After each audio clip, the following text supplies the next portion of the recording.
সেটা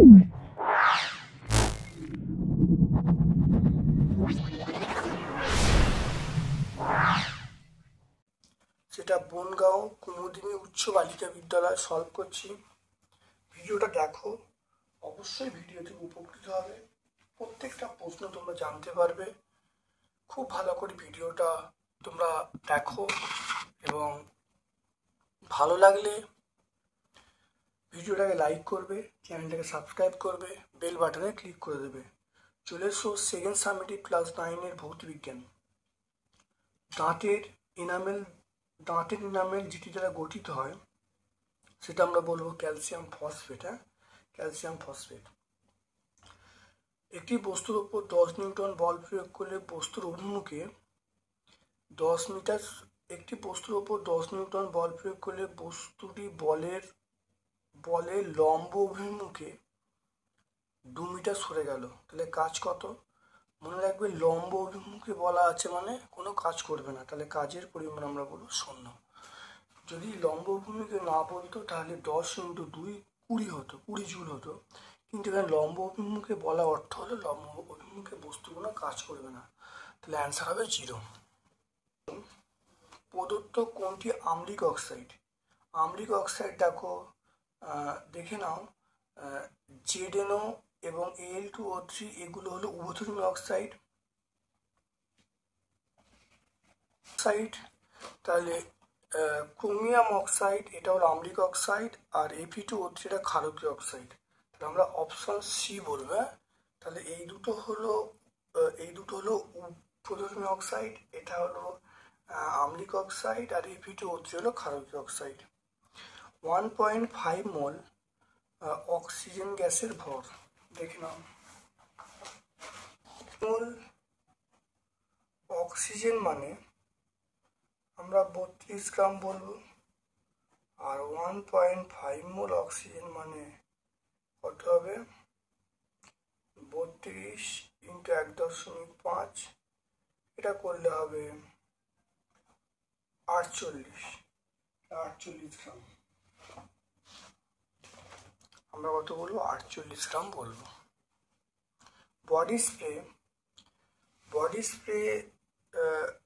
body spray ব্যবহার করা অটোমাইজার। বডি স্প্রের জন্য ব্যবহৃত অটোমাইজার এটা বার্নৌলির নীতি অনুসারে কাজ করে। কোনটিতে অণুর সংখ্যা বেশি? দেখো, 1 গ্রাম CO2, 1 গ্রাম H2, 1 গ্রাম O2 আর 1 গ্রাম CH4। কার ক্ষেত্রে অণুর সংখ্যা বেশি? CO2 মানে আমরা বলবো 12 + 32 মানে 44 গ্রাম। তাহলে 44 গ্রাম CO2 মানে আমরা এখানে অ্যাভোগাড্রো সংখ্যা বলবো, Na বলবো। তাহলে 1 গ্রাম CO2 মানে Na/44। তারপরে দেখে নাও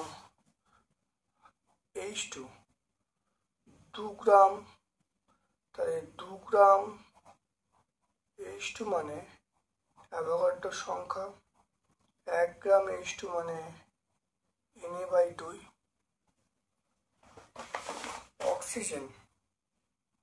অক্সিজেন মানে 32 গ্রাম, এটা অক্সিজেন। 32 গ্রাম O2 মানে হলো অ্যাভোগাড্রো সংখ্যা, 1 গ্রাম O2 মানে অ্যাভোগাড্রো সংখ্যা বাই 32। লাস্ট আছে মিথেন, CH4, 12 + 4 এটা 16। তাহলে 16 গ্রাম CH4 মানে হলো অ্যাভোগাড্রো সংখ্যা 16 গ্রাম। তাহলে 1 গ্রাম CH4 মানে অ্যাভোগাড্রো সংখ্যা বাই 16। দেখে নাও ভালো করে। তাহলে এখানে দেখে নাও অ্যাভোগাড্রো সংখ্যাটি 44 দিয়ে ভাগ আছে, এখানে 2 দিয়ে ভাগ আছে, এখানে 32 দিয়ে ভাগ আছে, এখানে 16 দিয়ে ভাগ আছে। সবচেয়ে কম যদি বলা হতো তাহলে আমরা এখানে বলতুম CO2 উত্তর হতো, আর সবচেয়ে বেশি হবে দেখো এটা 2, সবচেয়ে কম সংখ্যা 2, তাহলে এদের মধ্যে কম সংখ্যা 2, নিচে কম থাকা মানে অণুর সংখ্যা বেশি হবে, তাহলে আমরা অ্যান্সার পাবো H2 বা হাইড্রোজেন পাবো। হ্যাঁ, তাহলে অ্যান্সার আমরা পেয়ে যাবো কোথায়, তাহলে 1 গ্রাম H2 উত্তরটা হবে। এরপরে ইমালশন বলা হয় সেটি মেঘ, সাবানের ফেনা, শ্যাম্পু, জলে দাব্য স্টার্চ, বলতে জলে দাব্য স্টার্চ।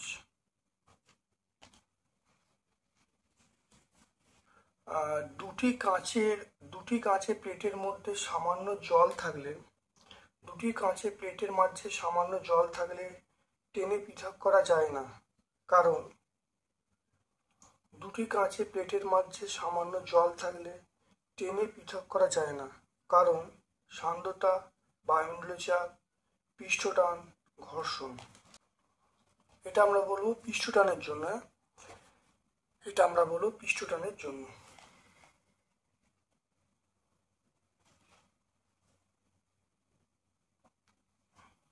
তারপরে চলে এসো, উষ্ণতা বাড়লে তরলের পৃষ্ঠটান বাড়ে, উষ্ণতা বাড়লে তরলের পৃষ্ঠটান কমে, এটা মিথ্যা।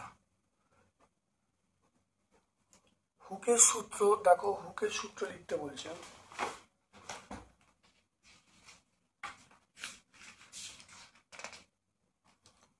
হুকের সূত্র দেখো, স্থিতিস্থাপক সীমার মধ্যে পীড়ন ও বিকৃতি পরস্পর সমানুপাতিক, পেজ নাম্বার 59।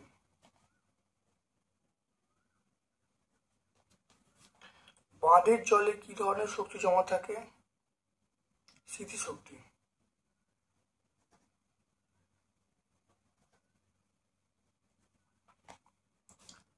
তারপরে দেখে নাও 1 HP 1 ওয়াটের মধ্যে কোনটা বড়, তাহলে আমরা বলবো 1 HP সমান 746 ওয়াট। তাহলে বড় মানে দেখো, তাহলে 1 HP সমান 746 ওয়াট, তাহলে এখানে 1 HP অবশ্যই বড়, তাহলে অবশ্যই অশ্ব ক্ষমতা বড়। কোনো স্থানে হঠাৎ ব্যারোমিটারের পাঠ কমে গেলে কি নির্দেশ করে, কোনো স্থানে হঠাৎ দেখো ব্যারোমিটারের পাঠ কমে গেলে, হঠাৎ কমে গেলে নিম্নচাপ হবে, ঝড় বৃষ্টি হতে পারে, পেজ নাম্বার 48 আমরা পাবো। একটি তীব্র ক্ষার একটি মৃদু অ্যাসিডের নাম লিখতে বলছে।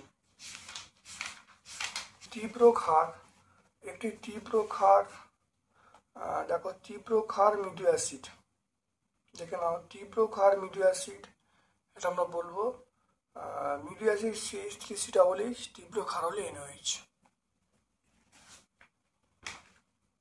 পেজ নাম্বার 110-এ পেয়ে যাব।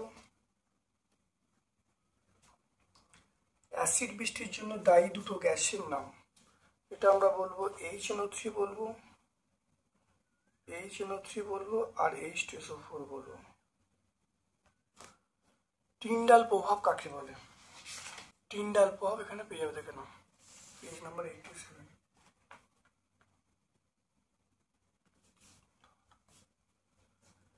এক মোল ইলেকট্রন মানে আমরা বলবো ড্যাশ সম electron 6.022 into 10 to the power 23, 6.022 into 10 to the power 23।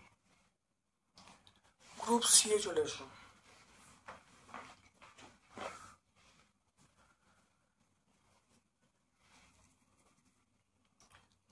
এ চলে এসো। দৈনন্দিন জীবনে pH এর দুটো গুরুত্ব।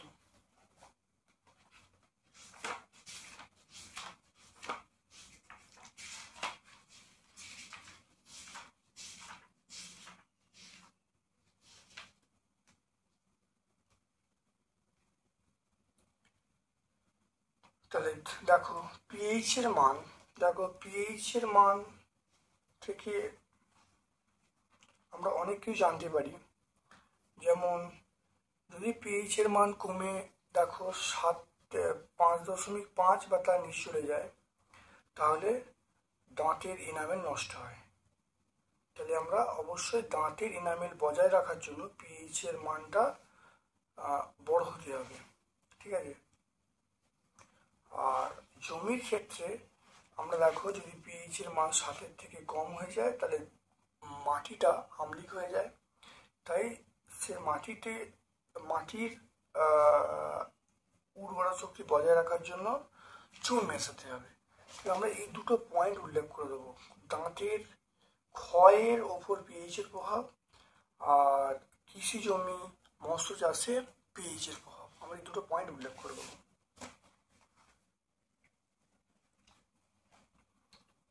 তারপরে চলে আসলো পেজ নাম্বার 107-এ আমরা পাবো বলের বিরুদ্ধে কাজের উদাহরণ দাও।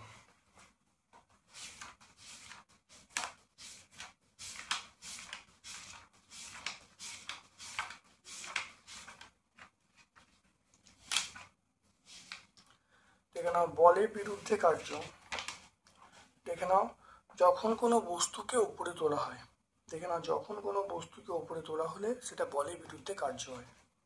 এটা পেজ নাম্বার 132-এ পেয়ে যাব।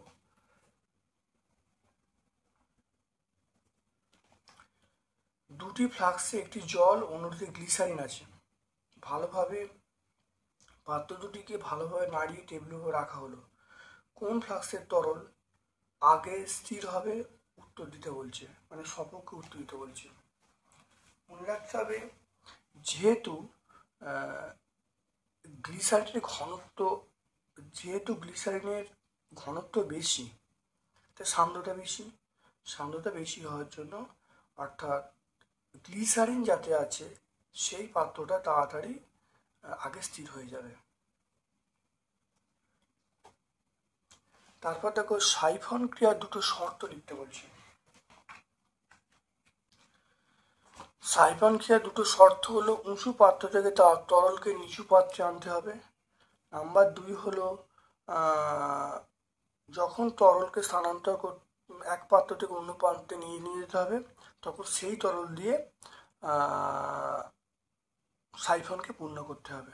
দেখো এই দুটো পয়েন্ট আছে, 1-2 পয়েন্ট তোমরা বলে দেবে। পেজ নাম্বার 49 চলে এসো। এরপরে দেখো সোডা ওয়াটারের বোতল খুললে বুদবুদ ওঠে কেন?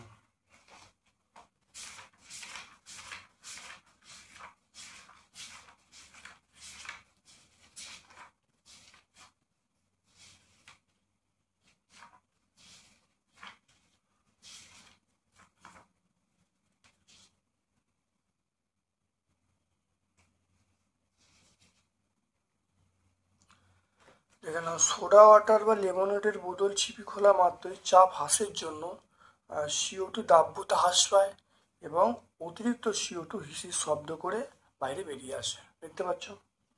আমরা এখান থেকে শুরু করতে পারি। এখান থেকে CO2-কে উচ্চ চাপে দ্রবীভূত করা সোডা ওয়াটার বা লেমনেডের বোতল তৈরি করা হয়। তাই যখন ছিপি খোলা হয়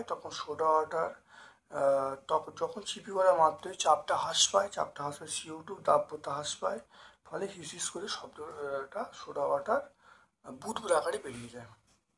পেজ নাম্বার 91। এরপর চলে এসছো প্রকৃত দ্রবণ ক্লোরাইড দ্রবণের পার্থক্য। দেখো প্রকৃত দ্রবণ দেখে নাও, এটা স্বচ্ছ এবং সমসত্ব হয়, আর ক্লোরাইড দ্রবণ অসমসত্ব অস্বচ্ছ হয়। আর প্রকৃত দ্রবণ কণার ব্যাস 10⁻⁸ সেন্টিমিটার এর থেকে কম হয়, আর এর ডায়ামিটার 7 বা তার থেকে বেশি হয়। আর প্রকৃত দ্রবণ খালি চোখে দেখা যায় না, আর ক্লোরাইড দ্রবণ খালি চোখে দেখা যায় না। পার্থক্য পড়বে না। প্রকৃত দ্রবণের টিন্ডাল প্রভাব দেখা যায় না, আর ক্লোরাইড দ্রবণের টিন্ডাল প্রভাব দেখা যায়। প্রকৃত দ্রবণে ব্রাউনিং গতি দেখা যায় না, আর ক্লোরাইড দ্রবণে ব্রাউনিং গতি দেখা যায়। এটা পেজ নাম্বার আমরা 87-এ পাবো, 87। এরপর চলে এসো, একটি ফোঁটাতে 5 × 10⁻20 সংখ্যক জলের অণু আছে। বলা আছে ঘনত্ব 1 গ্রাম সেমি³ হলে ফোঁটার আয়তন কত হবে। এর 5-এরটা H2O মানে 2 + 16 করলে আমরা 18 গ্রাম বলবো, এখান থেকে দেখে নাও 18 গ্রাম, তাহলে 6.022 × 10⁻23, 6.022 × 10⁻23টি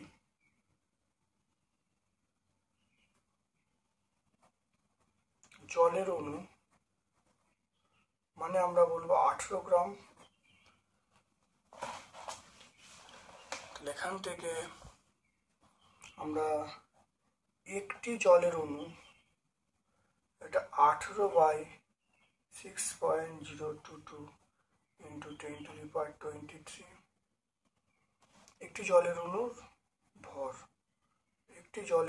ভর, আচ্ছা এবারে কত বলা আছে, 5 × 10⁻20, দেখে নাও, তাহলে 18 × 5 × 10⁻20 বাই 6.022 × 10⁻23, এটা গ্রাম পাবো।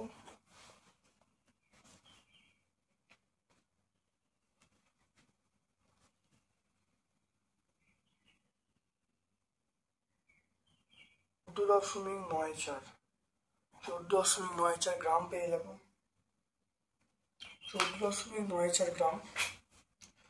তাহলে আমরা এম এর মানটা পেয়ে গেলাম 14.94 গ্রাম, আর এখানে ডি এর মানটা ঘনত্ব বলা আছে 1 গ্রাম সেমি³। তাহলে এখান থেকে আমরা যেটা পাবো, দেখো ডি সমান আমরা পাবো m/v পাবো। তাহলে এখান থেকে দেখো ভি এর মানটা বার করতে গেলে m/d, তাহলে এম এর মান কত, এম এর মান হলো 14.94/1, তাহলে ভি এর মানটা পেয়ে যাব 14.94 সেমি³।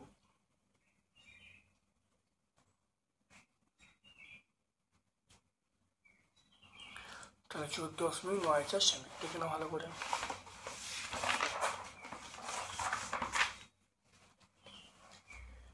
এরপর দেখো সোডিয়াম ক্লোরাইডের আণবিক ভর 58.5, এই কথা যৌক্তিকতা বিচার করতে বলছে। সোডিয়াম ক্লোরাইডের আণবিক ভর 58.5 উক্তিটির যথার্থতা বিচার করতে বলছে। সোডিয়াম ক্লোরাইড হলো একটা আয়নীয় যৌগ, তাই এখানে আমরা মানে আণবিক ভরের পরিবর্তে সংকেত ওজন কথাটা বলবো, এবং 58 কেন 58.5 হচ্ছে, কারণ তাহলে এটা মনে রাখবে, কারণ যেহেতু হয়ে গেল আমরা এইটা পুরোটা লিখে দেবো 102 পেজ। এরপর দেখে নাও গ্রুপ ডি এ চলে এসো। 50 গ্রাম ভরের 50 কেজি ভরের এক লোক 5 সেকেন্ডে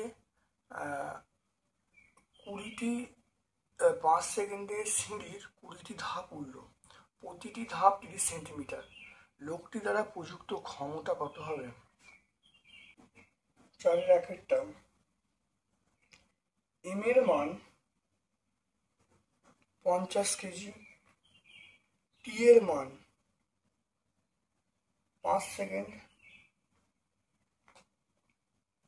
এইচ প্রতিটি ধাপ 30 সেন্টিমিটার, তাহলে 20টা ধাপ আছে, তাহলে 20 × 30 করলে এইচ এর মানটা যেটা পাবো সেটা হলো 600 সেন্টিমিটার। 600 সেন্টিমিটার মানে আমরা বলবো 6 মিটার। 600 সেন্টিমিটার মানে আমরা বলবো 6 মিটার। আচ্ছা, এবার দেখে নাও ক্ষমতা।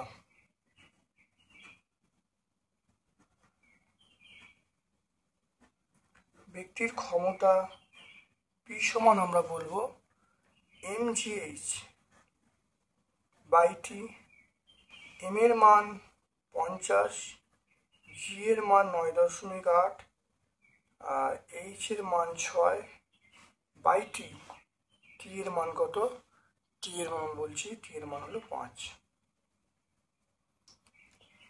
এটা কাটলে আমরা 10 পাবো।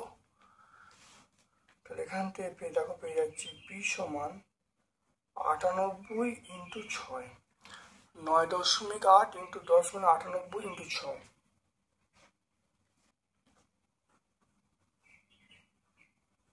588 ওয়াট।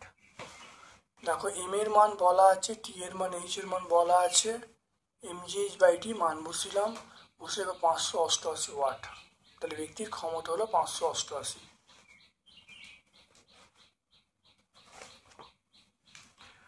দম দেয়া খেলায় কোন শক্তি কোন সূত্রে রূপান্তরিত হয়?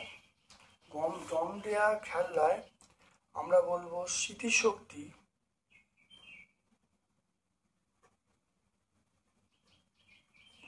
গতিশক্তিতে রূপান্তরিত হয়।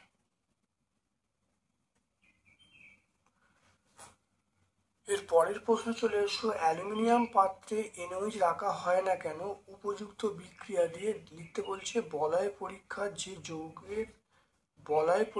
যে যৌগের কারণে বাদামি বর্ণ তৈরি হয় তার সংকেত কি? দেখো রাখা যায় না। দেখো জিঙ্ক এবং অ্যালুমিনিয়ামের সঙ্গে এনওএইচ বিক্রিয়া করে দেখো সোডিয়াম জিঙ্কেট এবং সোডিয়াম অ্যালুমিনেট উৎপন্ন হয়। দেখো অ্যালুমিনিয়ামের সঙ্গে সোডিয়াম হাইড্রোক্সাইড বিক্রিয়া করে দেখে নাও কি উৎপন্ন, সোডিয়াম অ্যালুমিনেট এবং হাইড্রোজেন উৎপন্ন হচ্ছে। এই জন্য রাখা যায় না। তাহলে পেজ নাম্বার 104-এ আমরা বলবো, পেজ নাম্বার 104। তারপর দেখো বলয় পরীক্ষা যে যৌগের কারণে বাদামি হয় তার সংকেত। বাদামি হয় যে যৌগের কারণে তার সংকেতটা দেখে নাও। সংকেত এটা, এইটা হলো তার সংকেত। দেখে নাও, এইটা দেখে নাও ভালো করে। এইটা হলো যৌগটার নাম লিখে দেবো, নাম এবং সংকেত। এটা 103 পেজে পাবো। সালফিউরিক অ্যাসিডকে কিভাবে শনাক্ত করবে? সমীকরণ লিখতে বলছে।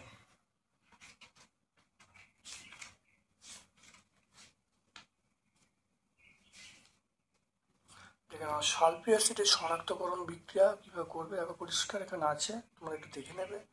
পেজ নাম্বার 101-এ আমরা পেয়ে যাব। লেবুর রসে 1 ফোঁটা মিঠাইল অরেঞ্জ দিলে কি হবে?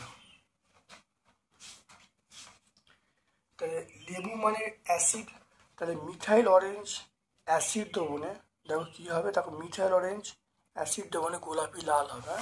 তাহলে আমরা বলবো গোলাপি লাল,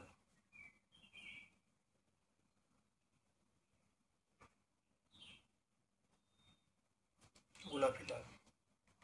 এরপরে চলে এসো, 500 ml জলে 60 গ্রাম এনএইচ দ্রবীভূত আছে, দ্রবণের গাঢ়ত্ব মোল বা লিটারে বার করতে বলছে। 3-এরটায় চলে আসছি। তাহলে দ্রবণের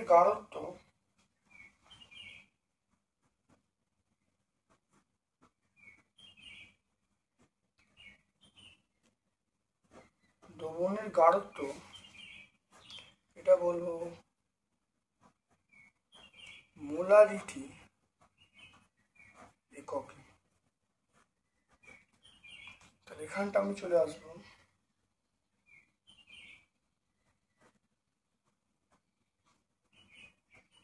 দ্রাবের ভর ইন্টু 1000 বাই দ্রাবের আণবিক ভর ইন্টু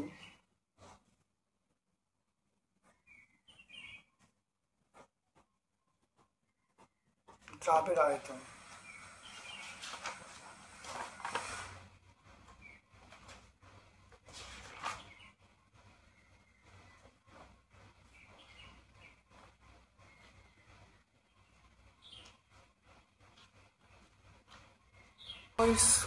দ্রাবের ভর দেখো 60 গ্রাম, তাহলে দ্রাবের ভর আমরা 60 বলবো, 60 ইন্টু আমরা বলবো 1000।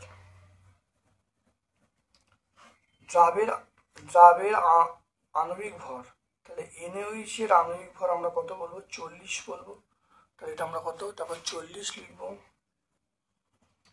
দ্রাবের আয়তন, দেখো আয়তন কত, 500 ml, আয়তন দেখো 500 ml, তাহলে এটা 500 বসিয়ে দেবো, 500 ml। তাহলে এটা করলে কত হবে দেখে নাও, এটা শূন্যগুলো কেটে গেল, এটা কাটলে 2 হবে, এটা শূন্য কেটে দাও, এটা কাটলে 2, এটা কাটলে 3, তাহলে দ্রবণের গাঢ়ত্ব কি হবে, তাহলে 3 হলো। তাহলে দ্রবণের গাঢ়ত্ব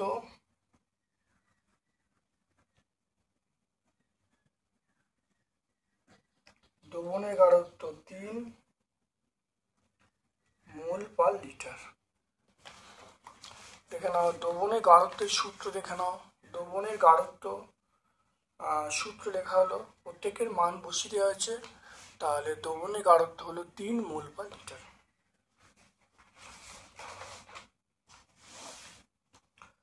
এরপরে চলে এসো গ্রিন ভিট্রিয়ল, গ্রিন ভিট্রিয়লের সংকেত।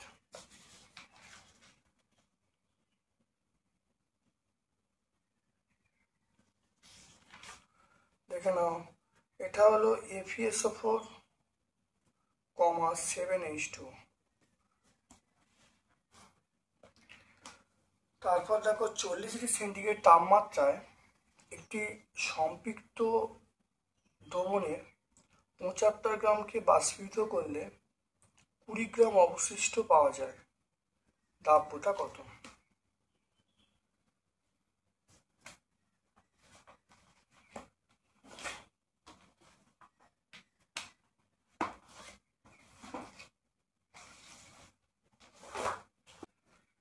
চল্লিশ সেন্টিগ্রেড তাপমাত্রায় আমরা দ্রাবকের ভর বলবো,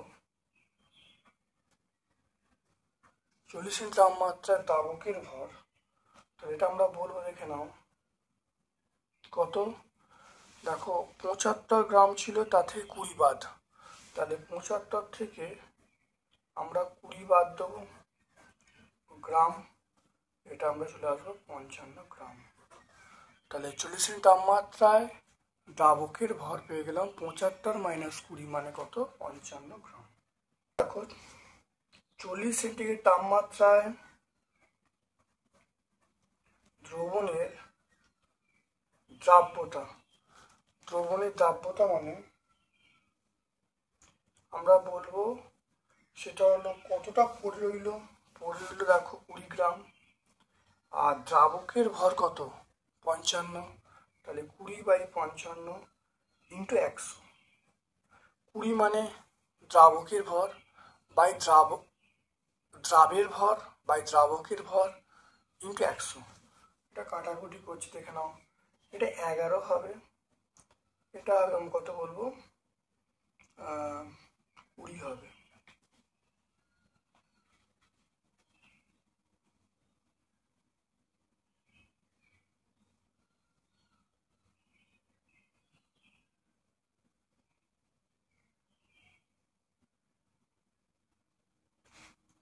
এটা ভাগ করলে যেটা আসবে দেখো 36.36, তাহলে অ্যান্সার পেয়ে গেলাম। প্রথমে আমরা বার করে নেবো 40 ডিগ্রি তাপমাত্রায় দ্রাবকের ভর যেটা পড়ে আছে, তাহলে 75 থেকে কত বাদ দেবো, 75 থেকে আমরা বাদ দেবো, সেটা হলো 20 বাদ দেবো, 75 থেকে 20 বাদ দিলে আমরা পাবো 55 পাবো। এবার দ্রাব্যতা বার করার নিয়ম হলো দ্রাবের ভর বাই দ্রাবকের ভর ইন্টু 100 করলে উত্তর পেয়ে যাচ্ছি। এবার দেখো ব্যাপন কাকে বলে।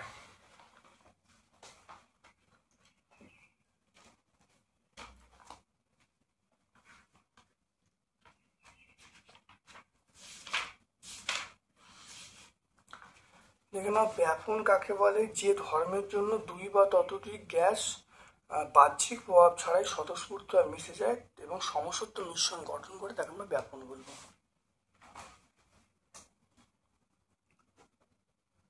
তারপর দেখো প্রবাহমান তরলের গতি সংক্রান্ত বার্নৌলির উপপাদ্য গাণিতিক রূপে দেখাতে বলেছে, চাপ ও ঘাতের মধ্যে সম্পর্কই বলতে বলছে।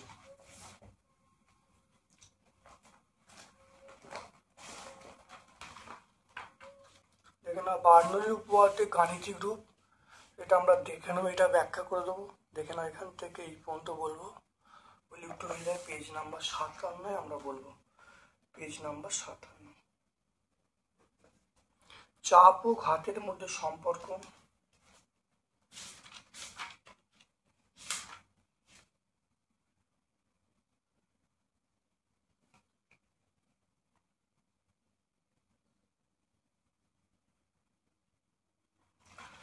দেখে নাও আমরা বলবো তরলের ঘাত সমান তরলের চাপ ইন্টু ক্ষেত্রফল। দেখে নাও তরলের ঘাত সমান চাপ ইন্টু ক্ষেত্রফল, তাহলে পেজ নাম্বার 47 পেয়ে যাবো।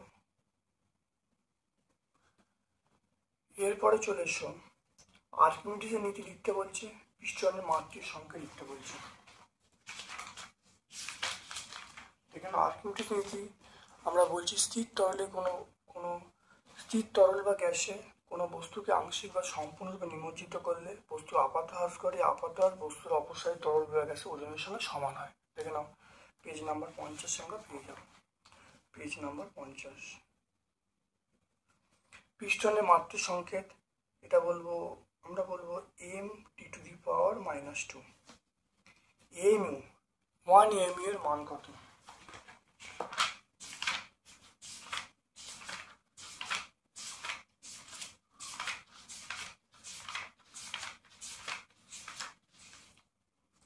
দেখো 1 mu এর মান কত?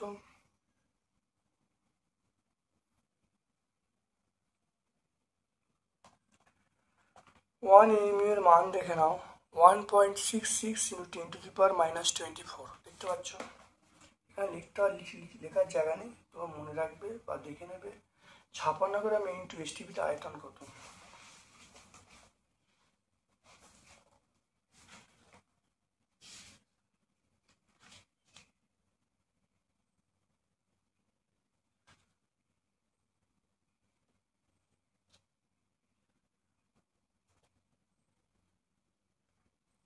ইন্টুর আণবিক ভর দেখে নাও,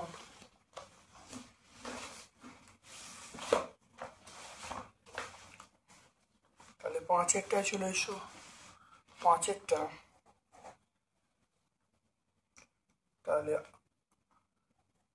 28 গ্রাম ইন্টু 28 গ্রাম ইন্টু মানে আমরা বলবো STPতে 22.4 লিটার। 28 গ্রাম ইন্টু মানে STPতে 22.4 লিটার। 1 গ্রাম ইন্টু মানে আমরা বলবো 22.4/28, এটা হয়ে গেল। আর কত বলা আছে? 56 গ্রাম। 56 গ্রাম ইন্টু মানে 22.4 ইন্টু 56/28, কাটাকাটি করলে 2, তাহলে 44.8 লিটার। তাহলে 56 গ্রাম ইন্টু মানে 44.4 লিটার। এরপরে চলে এসো কার্বন স্কেলে আণবিক গুরুত্বের সংজ্ঞা দিতে বলছে। কার্বন স্কেলে আমরা এটা পেয়ে যাব, দেখে নাও ভালো করে। দেখো এটা বলবো এখান থেকে শুরু করে, দেখো কার্বন পরমাণুর 1/12 তুলনায় কোনো মৌল বা যৌগ যতগুণ ভারী সেই সংখ্যাকে আমরা আণবিক গুরুত্ব বলবো। পেজ নাম্বার 80 পেয়ে যাব। C2H2 এর মোলার ভর কত?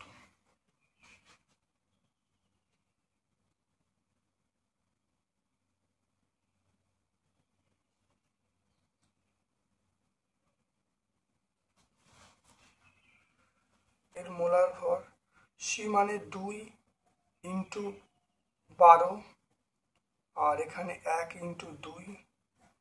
মোলার ভর মানে গ্রাম পার মোল। তো এটা কত হবে? এটা দেখে নাও, এটা মোলার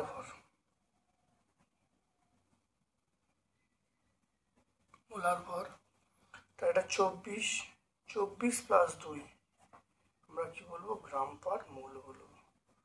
তাই এটা 26 হবে, 26 গ্রাম পার মোল। তাহলে C2H2 এর যে মোলার ভর কত হবে? 26 গ্রাম পার মোল।